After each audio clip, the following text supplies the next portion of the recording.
آج کل لوگ حقوق اللہ کا تو بہت خیال رکھتے ہیں، یعنی اللہ کے حقوق العباد کا خیال نہیں رکھتے۔ میرے بزرگوں، انسان کا اخلاق ایسا ہونا چاہیے کہ لوگ اس کے اخلاق کی گواہی دیں۔ نماز فرض ہے، نہیں پڑھی رب معاف کر سکتا ہے۔ روزہ فرض ہے، نہیں رکھا رب معاف کر سکتا ہے۔ زکوٰۃ واجب ہے، نہیں دی رب معاف کر سکتا ہے۔ لیکن اگر بندے کا حق کھایا، بندے کا، رب خود فرماتا ہے کہ میں اپنا حق معاف کر سکتا ہوں، لیکن بندے کا حق تبھی معاف ہوگا جب وہ بندہ خود معاف کرے گا، جب وہ بندہ خود معاف کرے گا۔ میرے بھائیو، حقوق العباد کا مسئلہ یہ بڑا نازک مسئلہ ہے۔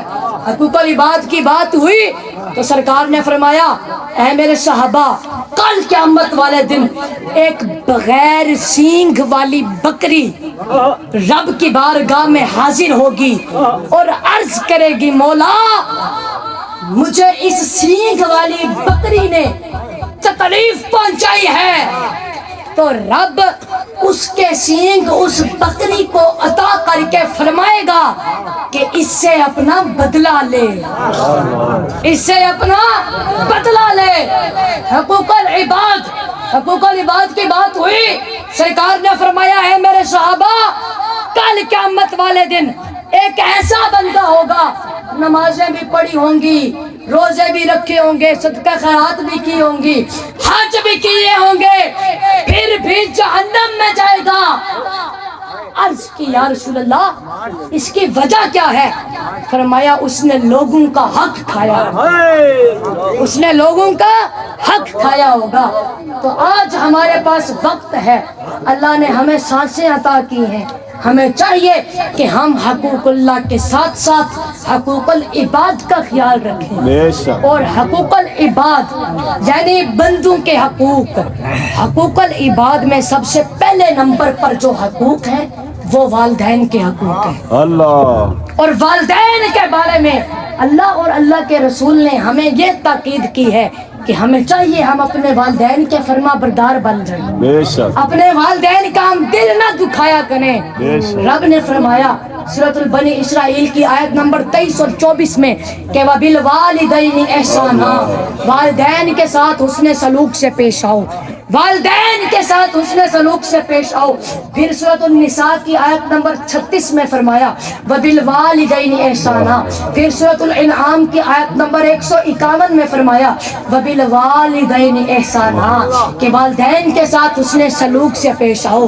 تو رب بار بار قرآن میں فرما رہا ہے کہ وَبِالْوَالِدَيْنِ إِحْسَانًا، کہ والدین کے ساتھ حسن سلوک سے پیش آؤ۔ تو یہاں سے اندازہ لگایا جا سکتا ہے کہ والدین کے بارے میں ہم پر کتنی بھاری ذمہ داری ہے۔ ہمیں چاہیے کہ ہم اپنے ماں باپ کے فرما بردار بن جائیں۔ ایک شخص نے سرکار سے پوچھا کہ یا رسول اللہ میرے سلوک کا یا رسول اللہ میں کس کے ساتھ سب سے اچھا سلوک کروں، میرے سلوک کا حقدار کون ہے؟ تو سرکار نے فرمایا تیری ماں، تیری ماں۔ اس نے پھر پوچھا، فرمایا تیری ماں۔ اس نے پھر پوچھا، اس نے 3 مرتبہ پوچھا، سرکار نے فرمایا تیری ماں۔ جب اس نے 4تھی دفعہ پوچھا تو سرکار نے فرمایا تیرا باپ، فرمایا تیرا باپ۔ اور اسی طرح ایک اور شخص نے عرض کی کہ یا رسول اللہ وہ جہاد پر جانے کی اجازت طلب کر رہا تھا، تو سرکار نے پوچھا کہ تیری ماں زندہ ہے؟ اس نے عرض کی جی یا رسول اللہ۔ فرمایا بس تو اپنے ماں کی خدمت کر، تیرا یہیں پر ہی جہاز ہے۔ سبحان اللہ، تو جتنی ہو سکے والدین کی خدمت کرو۔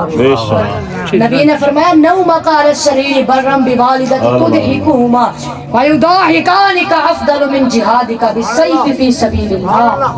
فرمایا کہ تم اگر، حضرت عبداللہ سے روایت ہے کہ سرکار نے فرمایا تم اگر اپنے بستر پر لیٹے ہوئے ہو، just you are lying down on your bed، اپنے بیڈ پر، اپنے بستر پر اگر تم لیٹے ہوئے ہو اور تمہارے ماں باپ وہ ضعیف ہیں، بوڑھے ہیں، اور وہ بھی تمہارے ساتھ ہیں، تو فرمایا کہ تم کوئی ایسا مذاق کر کے، کوئی ایسی بات، کوئی ایسا لطیفہ سنا کے کہ جس سے تمہارے ماں باپ خوش ہوتے ہیں۔ فرمایا کہ بستر پر لیٹنا، والدین سے باتیں کر کے انہیں ہنسانا، یہ تلوار لے کر اللہ کی راہ میں جہاد کرنے سے بھی زیادہ افضل ہے۔ سبحان اللہ۔